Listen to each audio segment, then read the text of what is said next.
बोल जयकारा बोल मेरे श्री गुरु महाराज की जय।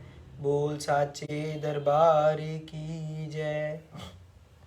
आज 7 मार्च 2023 वार मंगलवार। मैं आनंद सिंह अमृतवाणी सेवा ट्रस्ट एवं श्री हरिहर सत्संग मंडल की तरफ से अपना दैनिक सत्संग आप लोग के सामने प्रस्तुत करता हूँ। अमृत वचन। अपने भीतर से बुराइयों को बहिष्कृत करने के लिए मालिक के द्वार पर नित्य प्रति हार्दिक प्रार्थना करो।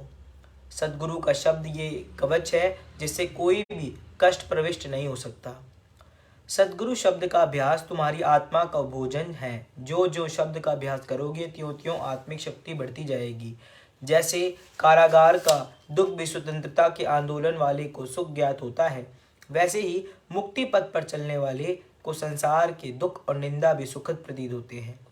निंदक आपकी निंदा करते हैं, आपको उसके बदले यदि कष्ट मिलता है तो भी घबराना नहीं चाहिए।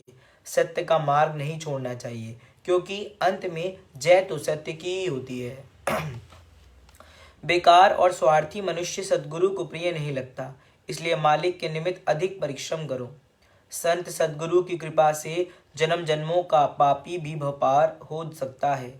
हाथ पांव अर्थात शरीर से परिश्रम करके खाओ। शरीर के लिए भीख मांगने से तो मरना अच्छा है। सतगुरु जैसे करें वैसे ना करो, बल्कि जैसी आज्ञा करें वैसे करो। सदगुरु शरण आए का अपराध क्षमा करते हैं। सब तीरथ पूरे सदगुरु के चरणों में है। नाम की शक्ति रिद्धियां सिद्धियों की शक्ति से महान है। संसारी पदार्थ के आने की खुशी और जाने की चिंता मत करो।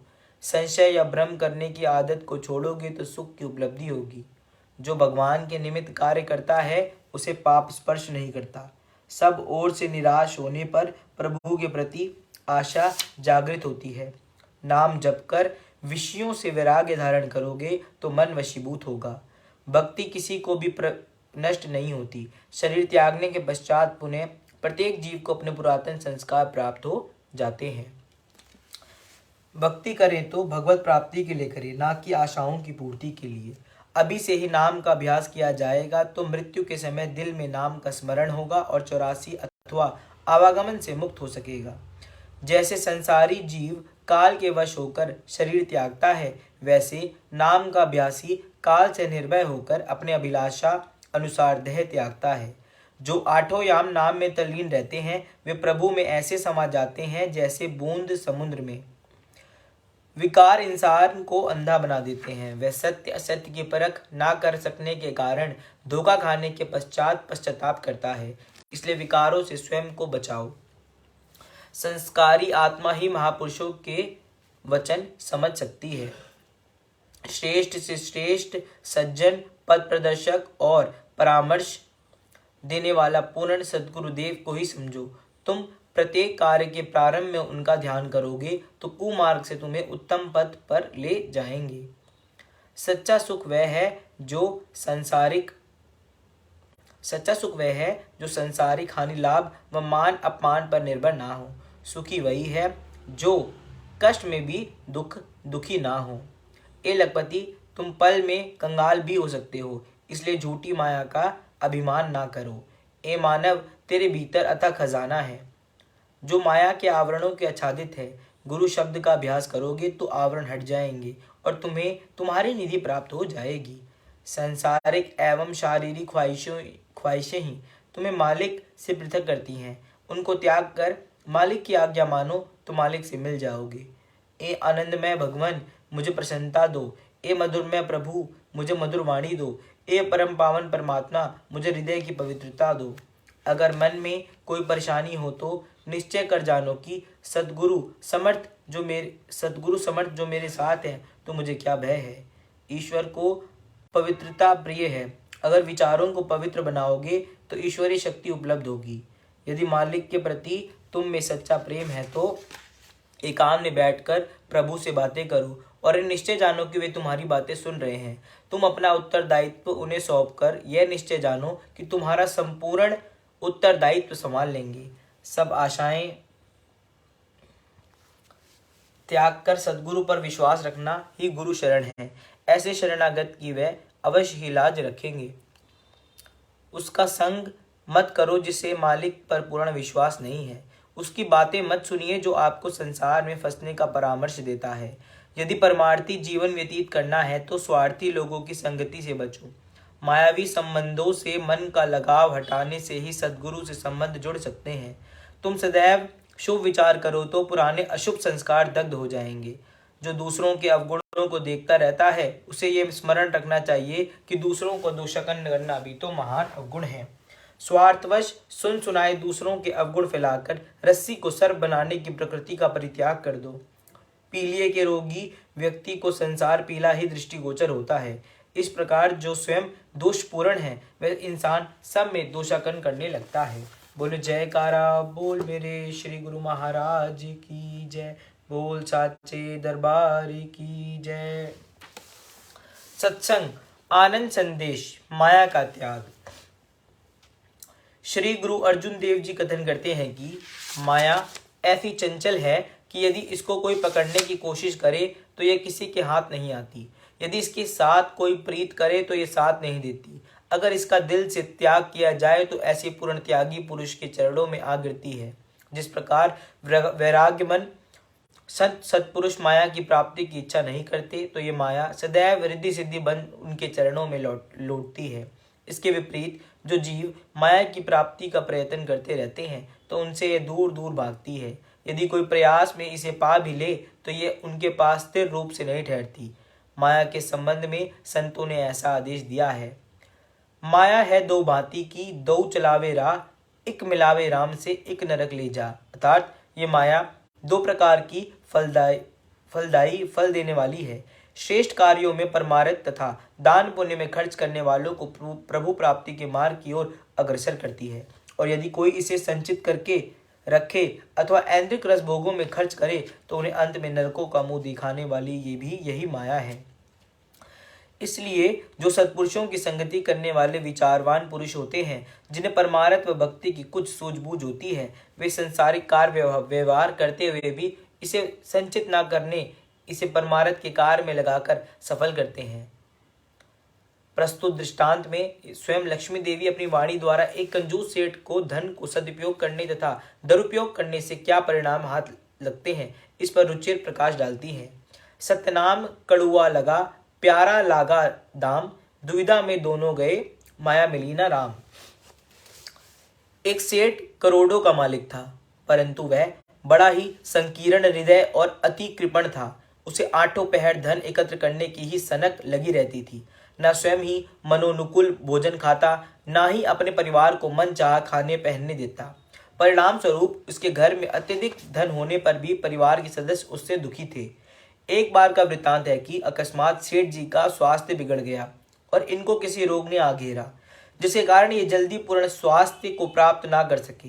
एक दिन की बात है कि जब सेठ जी सो रहे थे तो लगभग आधी रात के समय रोमांचित करने वाला इन्हें स्वप्न आया। क्या देखा कि मौत का दूत इनकी आंखों के समक्ष प्रत्यक्ष खड़ा है। उसकी अनोखी अजनबी सूरज शक्ल को देखकर सेठ जी घबराए और भयभीत से होकर पूछने लगे, अरे तुम कौन हो और यहाँ किस लिए आए हो? अजनबी ने उत्तर दिया, मैं मौत का दूत हूँ और तुम्हें लेने आया हूँ। बस अब तो ना जाए मादन ना पाए रफ्तन, अर्थात न ठहरने को जगह न जाने का पाँव वाला किस्सा हो गया था। सेठ जी गिड़गिड़ा कर कहने लगे, अजी मुझे क्षमा कर दो, परंतु उस दूत ने कोई उत्तर ना दिया। इस पर उस सेठ ने 10,000 रुपये उस अनोखी आकृति वाले पुरुष की ओर बढ़ाते हुए कहा, आप ये धन ले लीजिए और मुझे जीवन दान दे दीजिए। परंतु मृत्यु के दूत ने तो उसके आगे हाथ बढ़ाया और ना ही कोई उत्तर दिया। अब सेठ जी ने बढ़ाते बढ़ाते 10 लाख देने को कहा, लेकिन वहां से फिर वही कोरा उत्तर मिला। आगे सेठ ने 10 करोड़ देने का प्रस्ताव उसके सामने रखा, परंतु मौत के दूत ने फिर भी उसके मतव्य को स्वीकार न किया। चूंकि वह धनपति लक्ष्मी देवी का उपासक था, जब काल बलि से किसी प्रकार छुटकारा पाते ना देखा तो स्वप्न में ही लक्ष्मी देवी के आगे हाथ जोड़कर प्रार्थना करने लगा, ए लक्ष्मी देवी, मैं तेरा उपासक हूँ, इस आड़े समय में तू ही आकर मेरी रक्षा कर। सेठ द्वारा की गई आतुर पुकार को सुन लक्ष्मी देवी साकार रूप में प्रकट हुई और कहने लगी, सेठ जी तुमने मुझे याद किया है तो लो मैं आ गई हूँ, कहो क्या कहना है। सेठ कहने लगा, ए माता, मैंने तुझे बड़ी मेहनत व बड़े प्रयास द्वारा दिन रात एक करके प्राप्त किया है। इसके अतिरिक्त मैंने तुझे तिजोरियों में सुरक्षित रूप से बंद करके रखा है तथा देवी की भांति तेरी पूजा करता रहा हूँ। अतः ए देवी, अब तुम ही मुझे मौत के पंजे से बचाओ। ऐसा सुनते ही लक्ष्मी देवी आग बबूला होकर कहने लगी, ओ मनहूस पापी, मैं तुझे बचाने की अपेक्षा अभिशाप देती हूँ कि तू नरकों में जाए और प्रलय काल तक कई गंदी योनियों में भटकता हुआ प्रेत, राक्षस आदि बने तथा अंत में सर्प योनि को प्राप्त करे। लक्ष्मी देवी का सेठ का सर्प योनि का शाप देना विधि अनुसार उचित ही था, क्योंकि प्राचीन सदशास्त्रों को पढ़ने से यही विदित होता है कि मृत्यु के समय इंसान की अंतिम वासना जिस जिस वस्तु में जाती है उसको उसी के अनुरूप ही आगामी योनि मिलती है। जैसे संत सहजोबाई जी को निम्नलिखित पंक्तियों इस पे स्पष्ट करते हैं कि जाकी आस रहे मंदिर में, होकर घूस बसे सो घर में, रहे बसाना द्रव्य मंझारा, जन्मे नाग होए पुनिकारा। सो हमारा प्रसंग चल रहा था कि जब सेठ ने लक्ष्मी देवी के मुख से ऐसा सुना तो कहने लगा, ये माता, मैंने तो तेरी सेवा की है, तुझे लोहे की तिजोरियों में सुरक्षित रखा है और दिन रात तेरी चौकसी करता रहा हूँ, और अब तुम ही हो कि मुझे पर प्रसन्न होने की अपेक्षा शाप देने लगी हो। इस पर लक्ष्मी देवी अज्ञानी मायासक्त सेठ को प्रबोधित करती हुई सचेत करने लगी, ए सेठ, तनिक ध्यान देकर सुन। यदि कोई मित्र अपने किसी सहोदर के पास जाए तो वह मित्र जिसके के घर पर वह मित्र अतिथि रूप से गया है तो वह उसकी सेवा करने, खिलाने पिलाने व आवाभगत करने की अपेक्षा उसको एक कमरे में बंद करके बाहर से ताला लगा देवे तथा कई कई दिनों तक दरवाजा ना खोले, तो क्या वह अतिथि अपने उस मित्र के इस नृशंस व्यवहार से प्रसन्न होगा अथवा असंतुष्ट होकर उसे गाली गलौज देकर बुरा भला सुनाएगा? अगर मेरा कहना सत्य है तो वह अतिथि उससे नाराज होकर उसका मित्र बनने की अपेक्षा शत्रु बन जाएगा। फलस्वरूप ऐसा करने पर उनकी पारस्परिक प्रगाढ़ मैत्री भावना जगकृत और ईश्वरा में परिणित हो जाएगी। अब तू ही बता कि तूने मेरे साथ कितना दुर्व्यवहार किया है। यदि तू मुझे आजाद रखता तो मैं भी तुझे से प्रसन्न रहती और तू भी सदैव खुश रहता। मेरी इस प्रकार स्वतंत्रता से तुझे कितना लाभ प्राप्त होना था। अतः तू मेरा निष्काम भाव से शुभ कार्यों में तथा संत महापुरुषों की सेवा में खर्च करता। ऐसे पारमार्थिक कार्य करने से तेरी प्रतिष्ठा को चार चांद लग जाते। इस लोक में भी तेरा यश गाया जाता और परलोक में भी तेरा मुख उज्जवल होता। परंतु अफसोस, ए नादान सेठ, तूने मुझे अपनाकर भी अपने पांव पर स्वयं ही कुल्हाड़ी चलाई है। मुझे संचित कर स्वयं 84 लाख योनियों को निमंत्रित किया है। अतः अब तेरे हाथ कुछ भी नहीं है। इतना कहते हुए लक्ष्मी देवी तत्क्षण वहां से अदृश्य हो गई। जो ही लक्ष्मी देवी आलोप हुई त्यों ही सेठ को निद्रा टूटी। उस समय उसका सारा बदन पसीने से तरबदर हो रहा था और हृदय की धड़कन भी तेजी से चल रही थी। अब जागृत अवस्था में सेठ जी को अपनी स्वप्न साकार रूप में दृष्टिगत हो रहा था।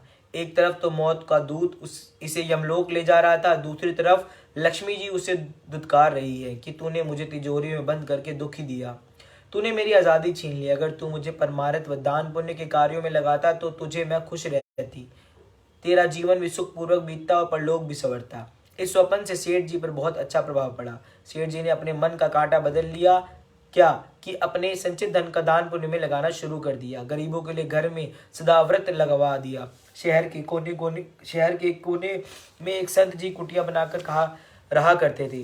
जब सेठ जी को ज्ञात हुआ तो प्रतिदिन उनके सत्संग में जाना शुरू कर दिया। अब उन संत जी की कुटिया पर काफी धन लगाकर पक्का आश्रम बनवा दिया। लंगर के लिए जरूरत की हर प्रकार की सामग्री वहां पहुंचाने लगा, इत्यादि इत्यादि। सेठ जी की इस बदली अवस्था को देखकर इसके घर के सदस्य और रिश्तेदार हैरान होते कि इसमें यह परिवर्तन कैसे आ गया है। पूछने पर सेठ जी सबको एक ही उत्तर देते कि अब तक मैं अज्ञानता के अंधेरे में था, मगर अब मेरी आंखें खुल गई हैं। धन की कमी अब भी उसे ना थी, मगर अब सेठ को धन एकत्र करने का लालच ना था, अपितु धन को परमार्थ के कार्यों में लगाने से उसे हार्दिक प्रसन्नता होती थी। अब तो सेठ जी की अवस्था बिल्कुल ही बदल गई, क्योंकि जैसा कर्म किया जाता है वैसा ही उसका मन पर असर पड़ता है। सेठ जी अब उसने अपने तन मन धन को परमार्थ के कामों में खर्च करने लग गए। इसलिए अब उनके अंदर से अज्ञान का तिमिर मिटता जा रहा था और उनके दिल में एक नई चाह उठ रही थी कि सदैव इस लोक में तो रहना नहीं, पर कुछ परलोक का भी कार्य किया जाए। इस प्रबल विचार को मन में धारण किए हुए सेठ जी ने संतों से सच्चे नाम की दीक्षा ले ली और उसकी कमाई करने लग गए। अब क्या था कि सेठ जी बिल्कुल ही दुनिया से न्यारे हो गए। अब उनको प्रतीत होने लगा कि वास्तव में मैं पहले बहुत गलती में रहा हूँ। जिस माया को सच समझता था वह तो नश्वर है और जो मालिक का नाम सत्य है उससे मैं भूल गया था।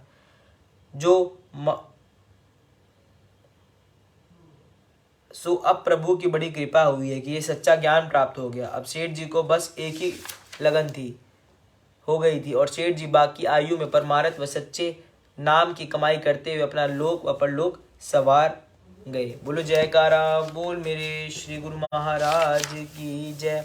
बोल साचे दरबार की जय। सत्संग प्रवचन। प्राय मनुष्य के मस्तिष्क में धन और माया के ही संकल्प विकल्प उठते रहते हैं।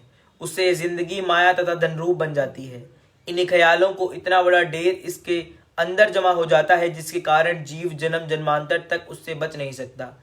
ये ख्याल जो मनुष्य जन्म में इसके अंदर जमा हो जाते हैं, मरने के बाद भी रूह पर उनका प्रभाव रहता है। यदि मनुष्य स्वयं को पूर्ण बुद्धिमान समझे और कहे कि मैंने संसार में बहुत बुद्धिमता के काम किए हैं, बड़े बड़े पद प्राप्त किए हैं, लेकिन सोचा जाए कि इन संसारिक वस्तुओं का रूह के साथ क्या संबंध है।